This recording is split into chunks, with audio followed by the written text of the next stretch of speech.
Mix बार Yadav films Bhojpuri Sonu Chandel. यारवा के भुलाए नु देली गे पहिलिया मन पिया गे रनिया यारवा के भुलाए नु देली गे गेली ससुरावा गे रनिया यारवा के भुलाए नु देली गे गेली ससुरावा गे रनिया यारवा के भुलाए नु देली गे पहिलिया मन पियावा गे रनिया यारवा के भुलाए नु गइली गे पहिलिया मन पियावा गे रनिया यारवा के भुलाए नु देली गे यारवा के भुलाए नु देली गे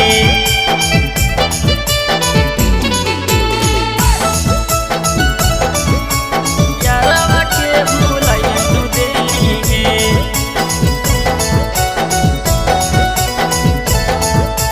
पहिलिया मन पियावा गे रनिया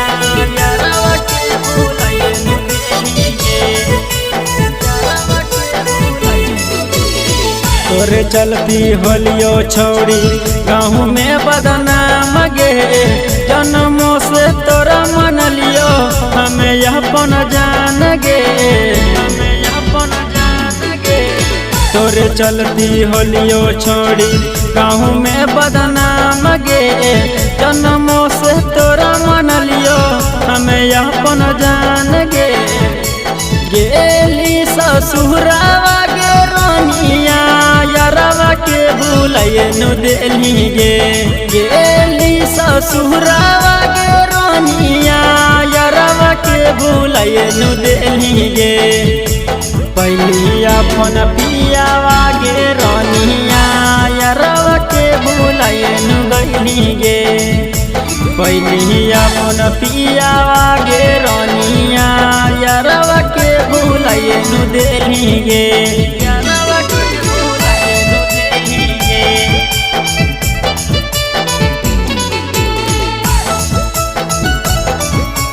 यारवा के भुलाए नु देली गे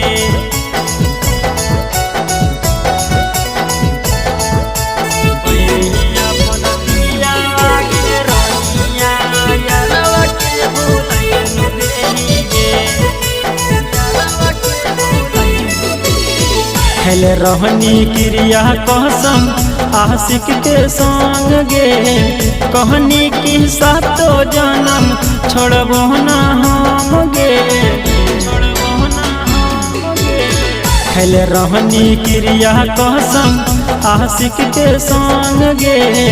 कहनी की सातो जन्म छोड़बो ना हम गे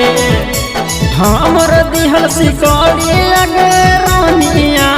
पियावा तोर अभियो पहचान हो हमर दिहल सिकड़ी गे रनिया पियावा तोर अभियो पहचान हो गइली ससुरावा गे रनिया यारवा के भुलाए नु देली गे पहिलिया अपन पियावा गे रनिया यारवा के भुलाए नु देली गे।